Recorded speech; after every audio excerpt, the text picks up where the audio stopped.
Hello, I'm Pamela Patak. Welcome to the Arts and Fashion Institute. Today I'm going to be teaching you fashion design, draping, and pattern making while we make a garment for a stuffed animal. I'm going to start with a teddy bear because a teddy bear is something many kids have at home, but you can use any stuffed animal you have if you'd like to follow along. We're going to need to know where the center front, side seams, and center back are on this little bear. So I'm going to take some ribbon. You can use anything in place of ribbon. This is craft ribbon from the store, but if you don't have craft ribbon, you can use shoelaces, yarn, a piece of string, whatever you have handy is fine.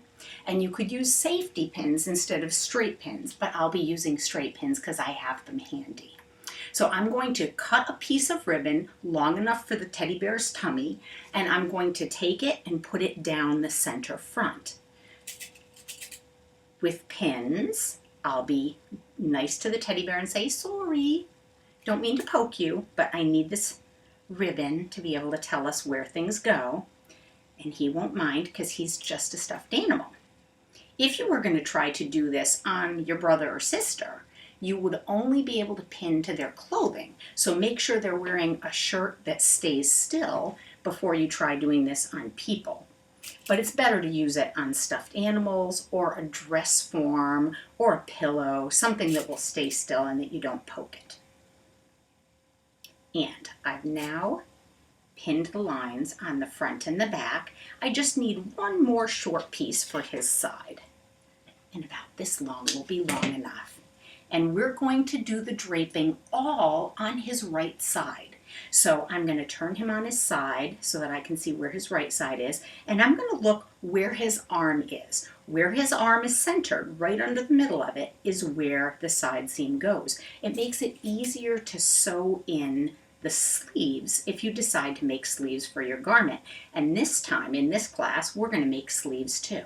So there's the side. Now, he's sitting. So his leg is sort of in the way. If I'm going to make him a little coat, I need that seam to keep going down straight. So it's going to kind of bend out over his haunches. And that's okay. He can't have a very long coat because it would get bumped by his sitting position. So if you look at him from the front, you can see a line down the front. When I turn him, you see a line down the side when his arm is out of the way. And you can see the line down the back. So we're ready to go. So now we're going to take something to drape around him. Anything will work. You can use plain paper that you use for a printer in your printer machine or homework paper that you use for school, but this would work just fine. But in this case, it's a little thick. So I'm going to give you some suggestions of other things that could also work. The fabric that we use in the garment industry is called muslin. You can see when I hold it up, you can see through it just a little bit, not very much, but just a little bit. That see-through quality of muslin is what makes it useful when we do draping. So if I were to put it down on this black surface and put a white ribbon behind, you'd just be able to make out where the white ribbon is, and that's why we use it. But contrast underneath shows through the fabric. Or you can use, like I have here, this is the tissue paper you use to wrap presents. Now, this one is smoothed out, but what if I had one that had already wrapped a present? Let's bunch this one up. Oh my, look at how bunchy that is, a very small ball of paper. Well, I can still use it.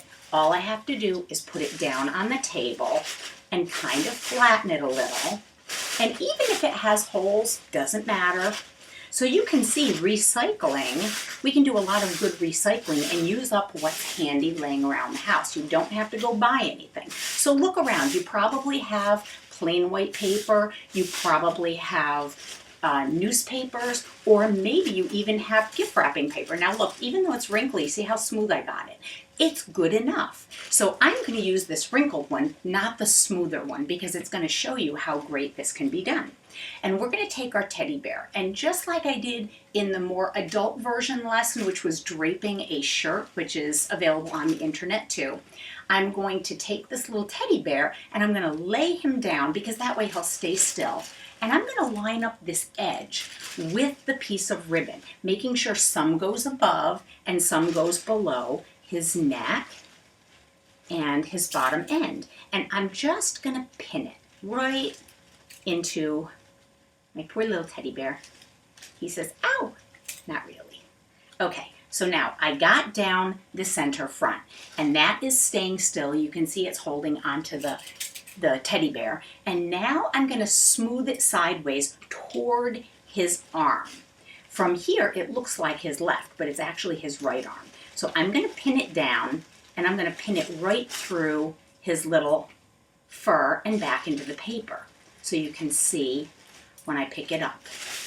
So there it is. It's pinned onto the front of him part way, and the rest of it is kind of pudging all over the place, bumping out where his hand is. You can see his hand is kind of getting in the way down here, and he could say, hey, let me out of here. But I'm going to trim the paper now to go around the form of him.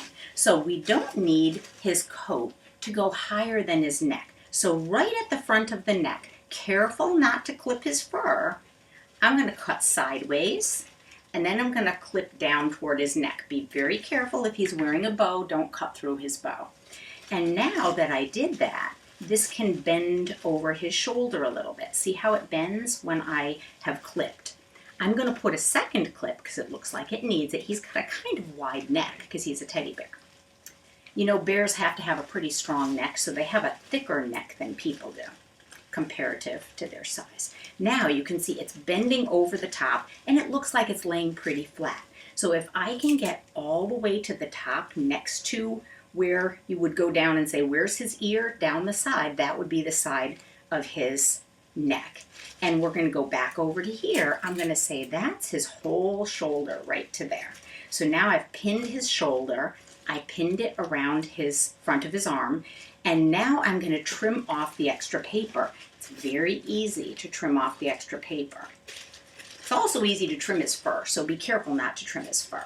Now, when I get to his shoulder point, I'm going to trim forward toward the front, like that, so that it releases around his arm. So I can lift his little arm out now. Now, it's not quite loose enough. I have to clip a little further. So I'm going to clip like this and let it loosen up around his arm. Now look at what it's starting to do. It's starting to wrap around his body. So while it's starting to do that, and it's starting to look a little smoother, I'm going to determine how long I want his coat to be. And I don't think I want it all the way down to the table there. I'm going to take out that pin and say I want it to be a sort of a short coat that goes to the height of his leg. Whoops, that's starting to move. So we'll put that back. There we go. And I'm going to cut straight sideways on the paper. There we go. Now, I got some of that paper out of the way, and now you can see his foot. So we can see his arm and his foot. And I'm just going to take my hand and smooth this around the side of him. And now, take a look. It's starting to look like he's got a little bitty coat. So that's the front section. I just have to trim away the extra paper. So I'm going to wrap it around him, and I'm going to say there's his shoulder and there's his hip. I'm going to cut well away from those, leaving extra, just in case I want the coat to be big. And I'm going to take from here, and I'm going to cut a little bit downhill, just in case we want it longer in the back. So that's the beginning. And it's starting to look like a little shirt. It's a little bunchy here. So let's put these snips a little bit longer, and that will prevent the bunching. So I'm going to go under and just snip a little further, and snip not too far. But if you make a mistake, just start over. Okay, now that looks like it's getting around him a little better. And when his arm is down, that looks sort of like a little front. So we just need to get that a little bit longer from the back. Now we're going to take the back side of him, and we're going to pin down the back as well. So I'm going to take this, and I can use the bottom edge of the paper as the back hem edge of this garment if I want to. That makes it already a straight line. That makes it easy. So we can pin this down the back, and I'm pinning it through his fur and back out again. That makes it stay still. If you only poke into his fur, it can still wiggle and move, and it makes it harder to do your draping. Now, to wrap around his back, do you see how it's almost very easier there? Because he's got a smoother shape on his back. So I need to wrap it around and get to where the side seam is. And you can see right here, if I move the paper out of the way, there's his ear, there's his shoulder, there's my white line. So I need to reach to here. If I hold my hand where his seam is, and I say cutting would be safe an inch or two farther, then I can pre-cut this to make it a smaller piece of paper. Let's just cut that all off and put that aside. That can later be a sleeve. And now we're going to take a look. Now it's really tall. It's going over his head. That would make a hood. So I'm going to feel for where his neck is. And I'm going to say just a little above that, I'll do a cut sideways. And I'll cut down toward his neck once or twice. And then I'll feel for his neck some more. And that looks like I got to the shoulder right there. Okay, so I've gotten to the shoulder. I know I don't need all of this paper. So this paper can now be cut off. And we're going to check that shoulder. Do you see how the purple paper here, the lavender paper, and the lavender paper here are now ready to overlap each other?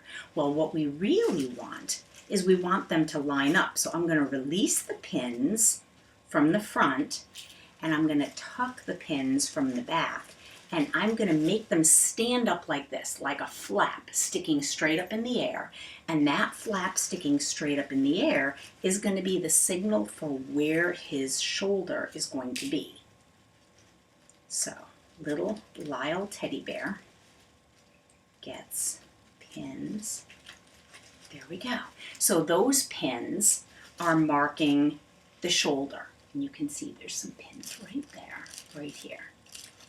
Okay, so that means all the extra above now is extra. So we can trim it down. We need to leave some paper there because some of the paper has to serve as a seam allowance. Now, you might not have ever heard that word before if you've never done fashion design, so I can tell you what it is. On the inside of your clothing, you have a place where the seam happens, and that little bit of fabric, that piece of fabric, that skinny, long strip on the inside where the seams sew the garment together, that's called the seam allowance. If you're wearing jeans, you have it down the side of your jeans. If you have a skirt on, at least where the zipper is put in, there would be one of those seams too. So they go lots of places. And if you look at the shirt I'm wearing, I have them on my shoulders. There's one on the shoulder right here.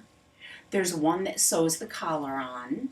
There's one on the side seam. There's one where the sleeve is sewn on. And then there's the underarm of the seam. So there's lots of seams, and each one of them has a seam allowance, just like that. So you can see that little stripe right in there. That's the seam allowance. So he needs seam allowances, otherwise it can't go together. If it only reaches like this, it could fall apart very easily because there's almost nothing holding it. Having a little bit tucked back underneath, and then we either stitch that together to make it be sturdy and turn it in one direction, or we do what's called pressing the seam allowances open. One gets turned back in its direction, and the other one gets turned back in its direction, and that's the least lumpy. It makes it very thin and flat. But if we do it both in one direction or both in the other direction, that's very common in the garment industry. If you look in your blue jeans, there's some zigzaggy looking stitching. It's called serging, and that goes all the way down the whole seam of your pants. And many of your shirts, turtlenecks, t-shirts are all made that way. Now, back to our teddy bear. So the shoulder is done, but we need to cut the shape of the arm, the armhole. So I'm going to cut a little bit of a curve shape out because I can see by his arm size that that much would not be in the way. And then I can raise his little arm, but he needs a little more snips. And when I snip, I can smooth it up against his arm. Do you see how there's a little dent where his arm changes direction of the paper or the fabric? You've got the fur going up this way, and then you've got the fur going that way for the arm. So we needed to cut those snips to make it rest in the position where the change of direction happens. So those little snips are very important.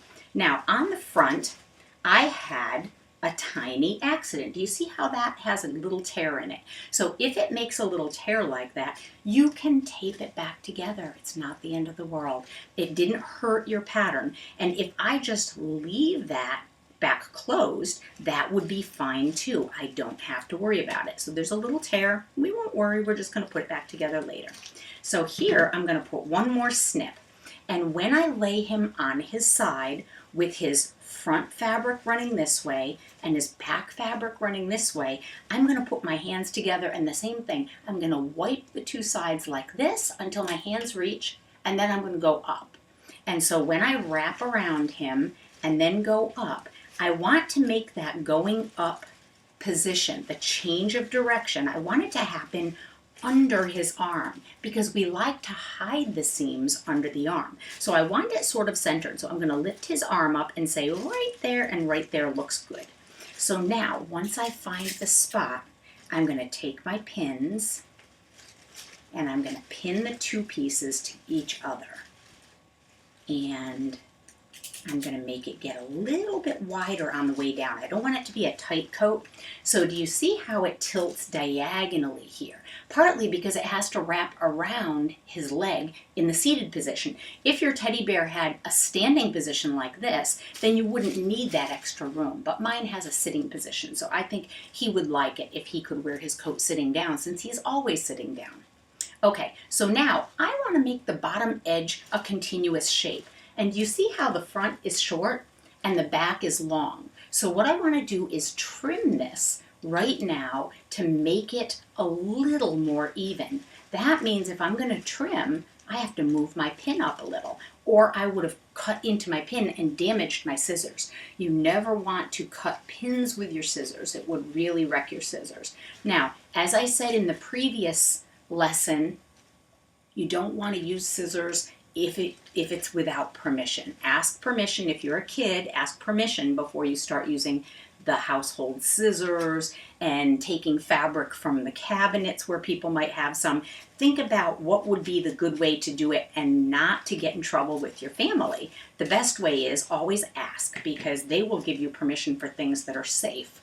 Now, at the front and going over his leg, I have a little snip there, but that's okay. That's going to be the length, and it's going to get longer in the back. I kind of like it getting longer and getting shorter. So it's out of the way of his leg, and it's up to the center front here, and when I smooth this up, it's all the way up to the neck the way I want it. Not real high, though. I don't want to strangle him.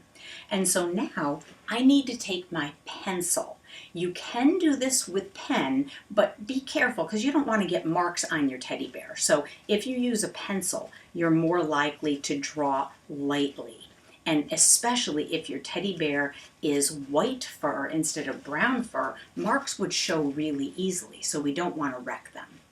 Okay, so there's my neck, and there's my shoulder. Now when I get to the shoulder, since I pinned the paper to the paper, I don't even have to really mark the shoulder, but I do have to mark the neck. So I'm going to take this pencil and I'm going to say I want the neck to go there and there and there. Since he had a ribbon around his neck, it's easy to find his neck. If you have a stuffed animal with no ribbon around your neck, around their neck, you could tie a ribbon around their neck first to give you a marking place of where that circle will go. We're using the bottom, the center back and the bottom edge the way they are. The neck has been marked, and now I need to mark the armhole. So I'm going to feel for where his little arm changes direction, and I'm going to say right there and right here and right there. Now, going up over the shoulder, you sort of have to make a decision where that's going to happen. So I'm going to say where the bend of direction was on the back and where the bend of direction is on the front, just look above it. Straight over it would be a good place for that sleeve to dwell. So we're going to mark where we think the armhole is. And so on the front, I'm going to use that poking method and just poke some little holes and say, I think this is the armhole. Something like that. And I've got an armhole under there. Where I cut the side slits to works out to be the bottom of the armhole. So however deep you cut those slits, that would be okay. So now I'm going to trim down the excess paper just a little bit, and you can see he has what sort of looks like a little lavender coat on. Now, if you wanted to, if he's got a little tail sticking out in the back, you might want to cut a little hole for their tail. This teddy bear doesn't really have a tail. He's kind of just flat down there, so he doesn't need it. So now I can unpin this whole thing like that, and I can unpin the front where I pinned it to him. I'm going to leave the ribbons on him temporarily. I'm going to take these pins out. And when I take the pins out, it might take a little work to wiggle it off of his arm. I think I still have a little bit back there. There we go. So now when I take it off of him and sit him back up, you can see that this is sort of a little coat. And now I can get to this shoulder seam, and I can get to this side seam. What's under the arm we call the side seam. So I'm going to set him aside. He can watch me work. And I'm going to clear off my table space.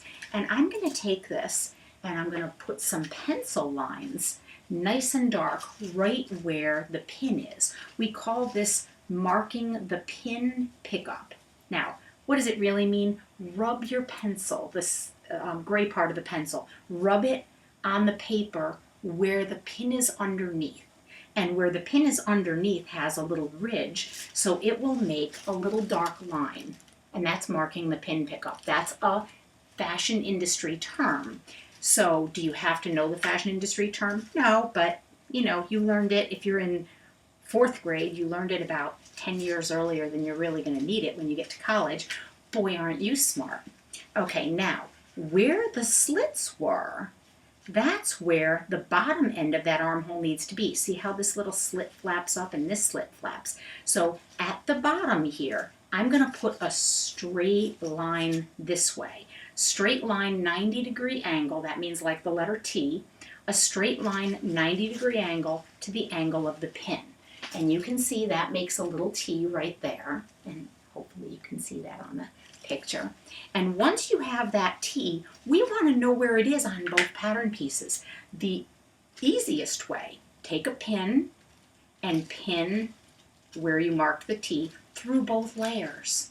And then I just flip it over. There's a pin. It tells me exactly where it is. So I can rub the pin above and below the shiny silver part. See how that has a little bit of gray on there. And that gray mark and the gray marks where the pin is going down are going to give me my bottom edge. Now you're going to see that when I flatten this out and get that out of the way, this length and this length are the same, but there's a little notch in here that we can smooth out when we get this transferred over. So now we have the underarm, we have the bottom of that armhole. I can unpin this side seam, and then it flaps like this, and now only the shoulder seam is held together. The shoulder pin just fell out. But luckily, if the pins fall out, you still have holes in the paper, you can put it back in. So I'm going to do that same step. I'm going to mark the pin pickup on both of those pins, flip it over on both of those pin positions, and I want to know where that shoulder seam is.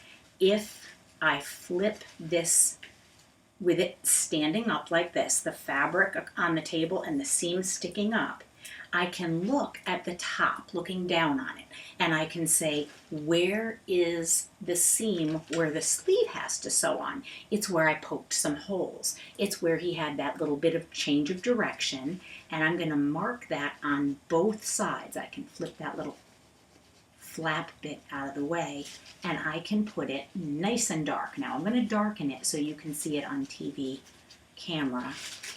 And there you can see a dark line on both sides of that flap. Hopefully that's clear enough for you to see it. So once that's done, I can remove these 2 pins because I marked the angle of that shoulder seam from 2 pins. 2 pins lets you be able to get a direction from it. Now I need a ruler. I happen to have a special ruler used in the garment industry. It's see-through and you can see me right through it. So this is used in the garment industry. It's flexible, it can bend in shapes. Don't bend it too far. It does break if you bend it too far. But if you don't have one of these, anything can work as a ruler. You might not even have a ruler handy. If you don't, get any piece of paper, fold it, and fold it again. And it makes a thick ridge. You can use that as a ruler. You can say, oh, I can't do this and that because I don't have the right tools. Guess what? You can do it with anything. So I always teach my students, even college-age students, to use this as a ruler when you don't have one handy. There's no excuse not to get your homework done. Oh boy, I'm a tough teacher. Actually, I'm kind of a nice teacher, but I let them think I'm tough at first, just so they do their homework. Now, I'm going to put that mark on both, and I'm just going to use this folded piece of paper and show you it actually works. So you can see there's where the shoulder is going to be, and there's the beginning of the armhole. Here's the shoulder on the other one, and the beginning of the armhole. All I have to do is fold under one of them, not both, just one. Fold under right on that pencil line, fold it under, and then lay it down on top and line it up. And when I line it up, I can now use a pin to hold the two pieces of paper together. So way out in the extra flaps off on the side, I'm going to set a pin. And way in on the interior flaps, I'm going to set a pin. And I'm going to hold this up and show you what it looks like. I'm trying to keep the pin out of the way. So you can see I anchored it with a pin. That way, if you use tape, this paper would tear very easily. So I don't want to tear the paper. Now, that's the shoulder seam. We just represented the shoulder seam with the folded bits. Now I'm going to look at where all my little dashes and poked holes are, and I'm going to connect the dots. So I have a mark here, here. When I get to here, it kind of disappeared because it was in the bunchy area. And then if I slide this pin out of the way, I can see where they were on the front. Here, and it goes around, and when it gets to here, it kind of turns. So I'm going to connect this across the seam. And what I'm doing by darkening this, I'm doing what we call in the garment industry truing in the pattern. Truing in the pattern is making messy lines neat. So now I'm going to pick up my see-through ruler again, and I'm going to line it up with the back straight up and down line on the back of my paper, and I'm going to square the center back to a 90-degree angle. What does that mean? Make it the shape of the corner of a piece of paper. If you don't have a ruler, use a corner of a piece of paper. Lay the paper on top of it, line it up with where those little dashes were that you put, or dots, and then trace along the edge of the paper. And then what we get is a perfectly square 90-degree angle at the back neck. So that's the back of his neck. This is his center back. And down here, it was already 90 degrees because I used the bottom corner of the paper, which was well cut, nice and 90 degrees. So that section is ready to go. Now I'm going to flip it, and I'm going to square up the front. And just so you know, you can do it with just a piece of paper. I'm going to lay a piece of paper right on the center front seam, line it up with the top, and I'm going to trace the edge. Now behind me, while I'm doing this, you're going to notice there's a whole bunch of stuffed animals. I am quite the stuffed animal aficionado. Fancy word, means I like them a lot. And I study them. So I have all kinds of little friends back here.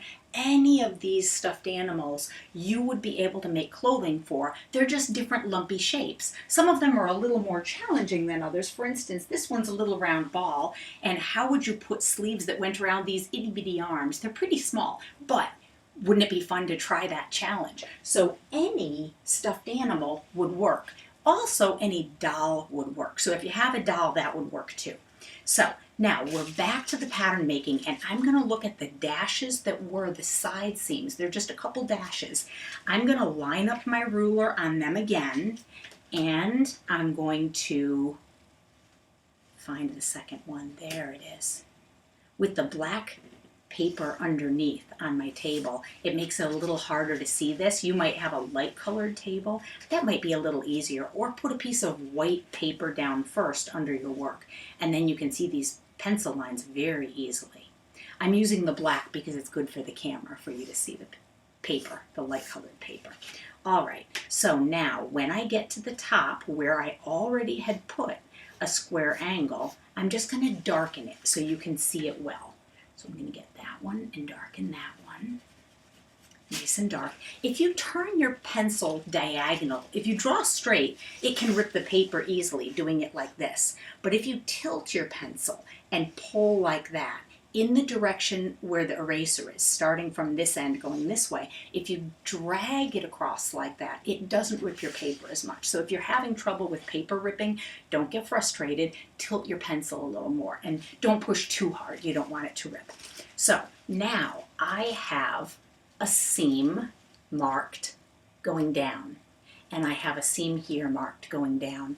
Those are now able to be trimmed off a little. Now, what size do you trim them off to? In the garment industry, we use exactly 1/2 inch for most seams. And we use a little bit wider where there's a zipper put in the garment. And the width of the seam allowance signals to the sewers what they're doing on that seam. The width will tell you if it's a 1/4 inch that you're having a neckline, but there's not a collar sewn on. So we reduce the size down to a 1/4 at blank necklines like the shirt I'm wearing underneath. If it's a shirt with a collar sewn onto it, it needs to be a big enough seam allowance for 2 pieces to sew together and still be able to press those seam allowances open or in one direction.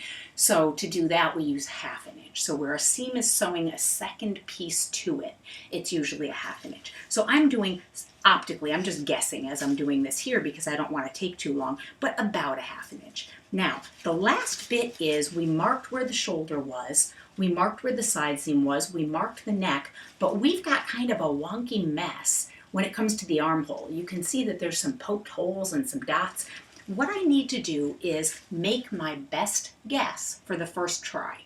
And I'm going to say where all those dot holes are, they definitely were a good spot. So we're going to darken those in like that.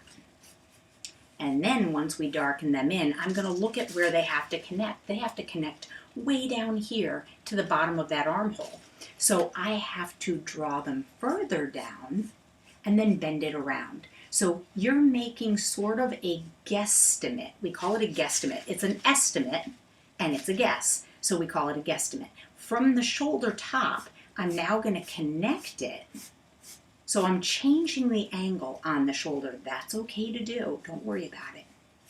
So we're going to make this line become a smooth curving line. And his little arm can probably pop through a fairly small hole. So I don't need it to turn 90 degrees at the bottom for very long. So now,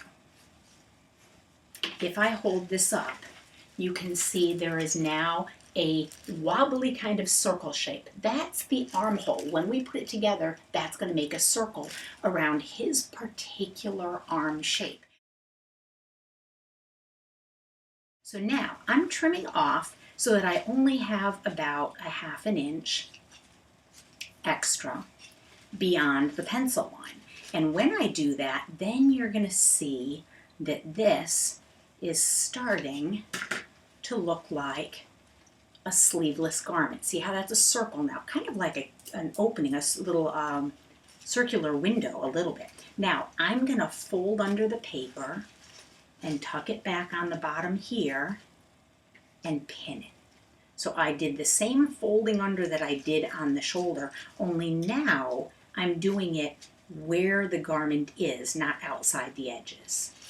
And so here I also have to reattach this where the garment is because I have to trim away that extra paper up here too.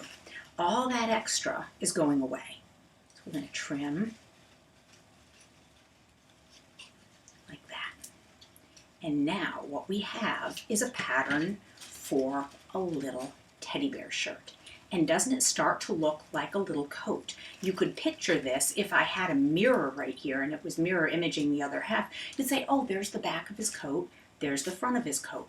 The last little piece we need, though, we need to know what his sleeve is going to be. And his sleeve needs to be a tube shape. So what is a tube shape? You just take a rectangle and go like this. And you can peek through it like that. Peek down the hall. Can you see me? Ooh, I can see you. I don't think you can see me.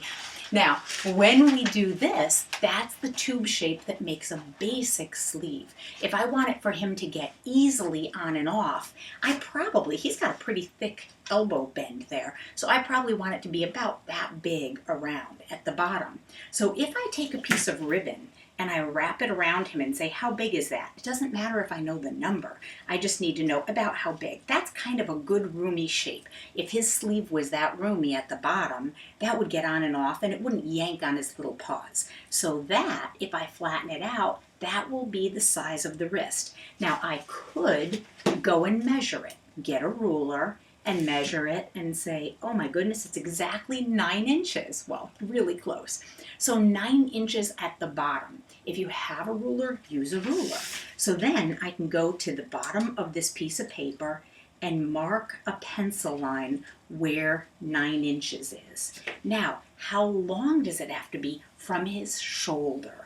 There's his shoulder, so I'm going to hold it at his shoulder and say, I don't want it to go down to the tip of his paws. Then he wouldn't be able to show his paws. I want it about this long. So he's got a really short sleeve. And how many inches did that end up being? Oh, just about 4. So I can measure up 4 inches, or I can hold that piece of ribbon against the left and the right edge, and I can do it that way. That would be fine. Now, I'm just going to connect it and make a tube. So if I do this and make this a straight tube shape, he gets a rectangle for his sleeve. But guess what? His underarm is lower than his overarm. So if I just make it a normal tube like that, and I sew it onto this garment, his arm will be sticking out like that. His arm is resting downhill, so his sleeve sort of has to rest downhill. So what we do is we look at this and say, what is the shape when you tuck this circle into the body of the garment? You see how the bottom is getting hidden a little. And what we can do, the easy way to do this, is to snip it off, but snip it off in an uphill direction like this. Now, I'm going to snip some off, only about halfway up like that. And if I open it out, you can see it's making an arch to the top edge. But we need at the underarm, we need it not to be pointy because his underarm goes straight across. So we need at the underarm for it to go straight for just a little bit. So I'm going to fold the 2 sides in like this, so that they're shorter like that, and I'm going to straighten out the bottom like this. So that lower position, I've just made it straight. So once we cut this, the top is going to be cut smooth across, arching downhill, and then leveling out at the bottom. And when we look at it, it's sort of like a little sledding hill, very shallow, goes downhill like that.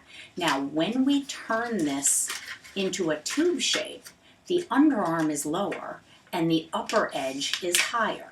And that is how a sleeve is shaped. You can see when I turn it sideways, it looks like that, a little bit lower. Now, on a garment like mine, the upper and the lower is more exaggerated, but he's only got a little bit. His arms kind of stay out to the side a little, so he doesn't need a lot. So if I were to slide this up on his little arm, you can see that that seems to get to his shoulder pretty conveniently. So now all we have to do is make sure this circle will fit in this hole. So we need to check the length of them. And the easiest way to do that is to unpin it. Trying to turn it in a circle and make it match up is a little hard, but unpinning it and measuring it around, you can either do it by taking measurements with a ruler, or you can hold it up and say, when I line up this corner with that corner, I can rock the pattern piece around the edge. And each time I rock it, I hold it very still like that and just pivot. And if I pivot my way up, I can find out how close it is to that little fold being at the top, and it's very close. It's right here. I'm going to pinch the paper so it makes a mark where it matches up. And there's the mark, so I'm going to draw it on in pencil. So there's the little pencil mark of how big this half was. This was the back. Now I'm going to check the front. I'm going to pivot the front around the armhole. Now, what am I doing? This looks like, oh, she's just doing some weird thing. This is actually how we test in the garment industry. We call this walking the seam. You start it lined up and you walk the pattern piece around the seam. So all of these things I'm showing you are real fashion design things we do. It's just done cute on a teddy bear, but it's the real stuff. So we're going to pivot, and I'm going to pivot it up and then hold it at the new spot and then check. It's much easier to do this flat on a table, but I want you to see what I'm doing. So pivot it up and grab at the new spot. Pivot it up, grab at the new spot, and try not to lose your place. If you lose your place, just start over again. Start at the beginning, and it'll be fine. Oops, there's a little piece of something. Now I'm going to pinch a little dent into it there too. That'll be my marking, and that says that's how much extra. If you look, you can see 2 pencil lines. That's the extra that's in the sleeve, bigger than the actual armhole size. I can make this skinnier by trimming a little bit off here or cutting it in the middle and overlapping and making it skinnier. If I just folded it like this, I could make it skinnier just by doing that. Folding it at the bottom, folding it at the top, it would make it skinnier. But we want a little extra in the sleeve because it bends over your arm muscle. On him, it bends over his fluffy fur, and his little body has a little puff there. So we always want a teeny bit more in the sleeve than is in the body. And we call that ease. E-A-S-E is the word. And the shoulder of a garment, the armhole size on the garment, is smaller. The sleeve is a little bit bigger, and we always start at the front here, and the ease gets put in at the cap. The top is called the cap, just like a cap would go on top of your head. Cap of a sleeve is the top section like this. So from the back, behind your arm, you could say sort of at what you can see on the camera would be like 3 o'clock and 9 o'clock, and this would be 12 o'clock. This section gets extra put in. How much extra? Depends on what you want it to look like. If you want it to be like my sleeve, we call that smooth set. It has very little, like 1/2 inch to 1 1/4 inch, something like that. Depends on the fabric. So in this case, this amount of ease would be fine if I didn't use too thick of fabric. So we are now ready. This is this armhole, but to get the pattern piece, that's the shape, I need to add a little bit of paper because that made the shape. I need to add the paper that sews to these. These each have seam allowances, this one doesn't. So to make this into the final pattern piece, I'm going to use the same purple, and I'm going to lay this down on top of it, and I'm going to trace around it. One piece of paper tracing to another is perfectly okay. I'm going to trace around it. Straight line there, straight line there. Now, if the bottom edge, which we call the hem, if the bottom edge is going to be having a turned up edge, a hem, like we have in the bottom of your pants, you have a hem already. So I've darkened in that shape. I just want to go a little bit farther and make intersections at the corners. So you can see I have the shape, and I'm going to cut a little bit bigger. Now you can measure and put a seam allowance exactly 1/2 inch, or you can just cut it by eye.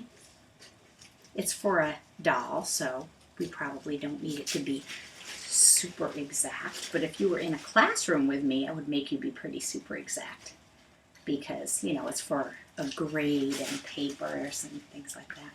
You need to do good. But in the meantime, I'm just going to eyeball it and put a 1/2 inch around. So when we have this shape all the way around, if I wanted the bottom of the coat to have a little bit of seam allowance also, the hem at the bottom would have that as well. So we're going to look at that and say, oh, there's all this shape. And that's a very simple sleeve, and that's a very simple coat. It was fun to drape. And now, in our next video, not this video, but the next video, we're going to learn how to transfer this over onto fabric and cut it out in fabric and sew it. You do not need to go get any fancy fabric. You can use old clothing that's laying around the house, especially if it has a hole in it.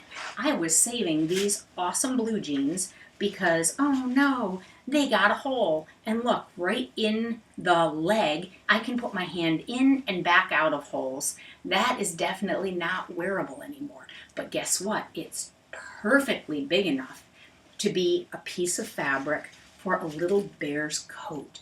So the next lesson on the next video is going to be making old blue jeans into your very cute little coat. So I want to say thank you so much for being in my class today. And this is the Arts and Fashion Institute. My name is Pamela Patak, and I'm very happy to be teaching you. Hope you're having fun. And Lyle says goodbye. Bye.